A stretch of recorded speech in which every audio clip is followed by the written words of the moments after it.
that will come up, and we will be attempting to put that in the bill to have at least the transparency. But the greatest opponent of this is the banking system and the Federal Reserve, as well as a lot of big corporations. They don't want to have any part of this. But the Federal Reserve is able to make agreements with foreign governments, foreign central banks, international financial institutions, and corporations. And we don't even know what they are. And they have this unlimited power to create credit, and they're also under the President's Work Group on Financial Markets. They have been given a bit of authority under executive order to intervene in the marketplace. So who knows what's going on, with all of this. They could get up and do so much mischief by getting other central banks. How did we get to this point where we have allowed the Federal Reserve, which is not authorized under the Constitution, create the money out of thin air and make essentially treaties with foreign governments and get them to do mischief in the financial markets? It's pretty amazing that it's been held together this long. But they can fudge and they can manipulate economic laws, but eventually economic law wins out. And this is what happened in the 60s when they tried to challenge economic law, because they said the dollar was as good as gold. It was $35 an ounce, and foreigners would bring their dollars in, and we gave away 2/3 of our gold.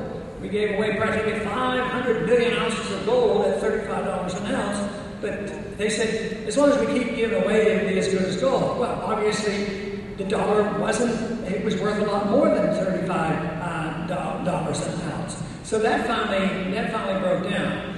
But on November 2nd, just last week, another event occurred which I suspect just might be the reversal, the beginning of the reversal of August 15, 1971. And some of you may have read about this, but to me, it was very significant. And that was the day that the Indians, the government of India, their national bank, announced that the IMF in the previous week was dumping gold, 200 tons of gold.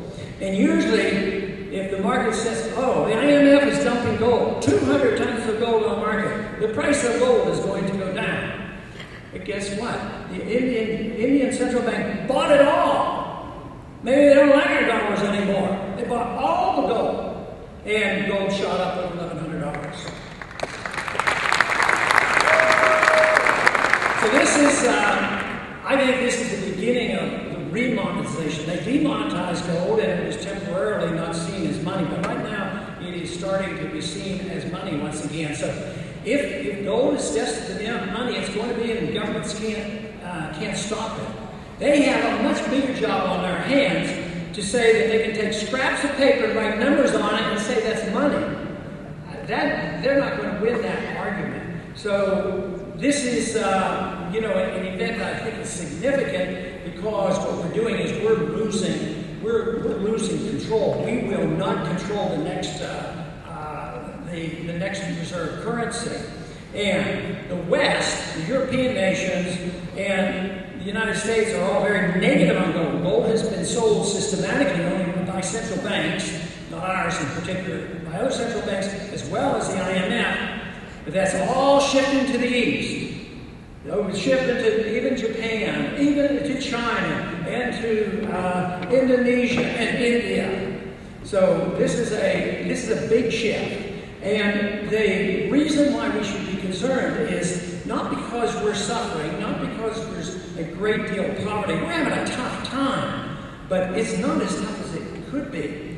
This country, for the last decade or two or three, has seemed to be very, very prosperous, but it's all on borrowed money. But even the wealth that we've had these last several decades being based on borrowed money, if you look at the statistics carefully, you'll find out that in the last decade, the standard of living for a lot of people has gone down. It has gone down. Real wages have not gone up. And this is a characteristic of the destruction of a currency. The middle class gets wiped out, and the wealth moves to the wealthy class.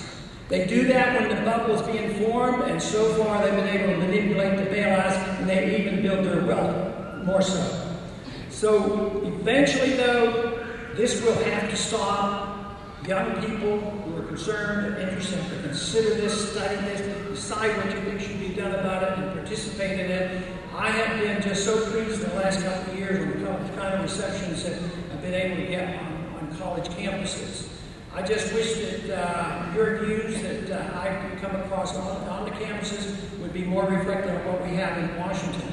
But the politicians in Washington, as all politicians are, they're always behind. They're always behind, and it takes a long time to change things. And it might take a 2x4 in a way to get their attention. And a 2x4 to me is a economic 2x4 that the crisis will change. But so far, all that has done is made them want to do more. Now, let me talk a little bit about the overall philosophy of non-intervention and allowing other people to do their will. And to me, it is called tolerance. And people have a hard time tolerating other people because they might not spend, like I said, not spend their money or act the way you want them to in these other foreign governments. But in a way, it is an expression of humility. Now, I feel confident in what I believe in. I feel confident that freedom works. Not because I know how you should spend your money or how you should run your life or what other countries should do, but I'm very confident that I, as an individual, as all politicians should, they should be more humble, that they don't know what is best for you. And also,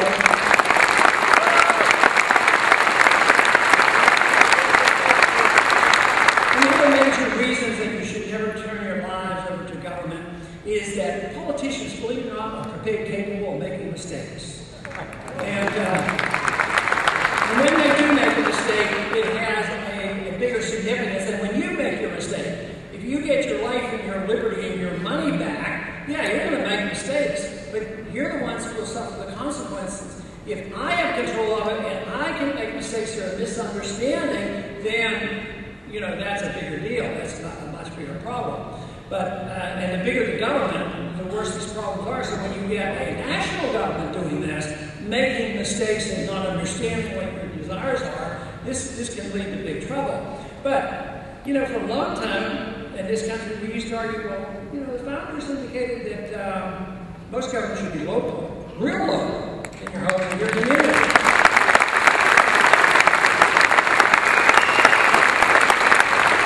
And then it drifted over, and our state governments got big, and then all of a sudden a lot of this activity gravitated to Washington, and we have tens of thousands, if not hundreds of thousands of bureaucrats running around and telling us what to do. I think there are now about 97,000 bureaucrats who actually carry guns to enforce regulations on them. And, the founders didn't believe in a standing army. They didn't believe certainly in a standing bureaucracy that was armed. But there's a lot out there, a lot of activity there. But it's even getting worse. It's gravitating to the next level. It's gravitating to international government. The United Nations, the IMF, the World Bank, and WTO. All these institutions are now undermining our national sovereignty as well as state sovereignty. Some of these rules and regulations can affect us at a local level. And does that mean, though, that if you don't want to deal with the United Nations, the IMF, and WTO, does that mean you want to, you're an isolationist, you want to just put walls around the country and not deal with people? Actually, it's very much the opposite.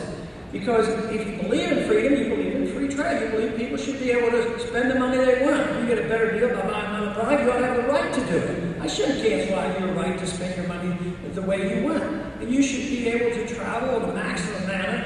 I am so confident that if we had a truly free market, we would be very, very prosperous, and there would be a need for labor, and probably the whole idea of illegal aliens would be a lot less significant than it is today. But with a welfare state encouraging some people not to work, and then encouraging other people to come and get free medical care and free education, it's a mess. But I would say the market will help us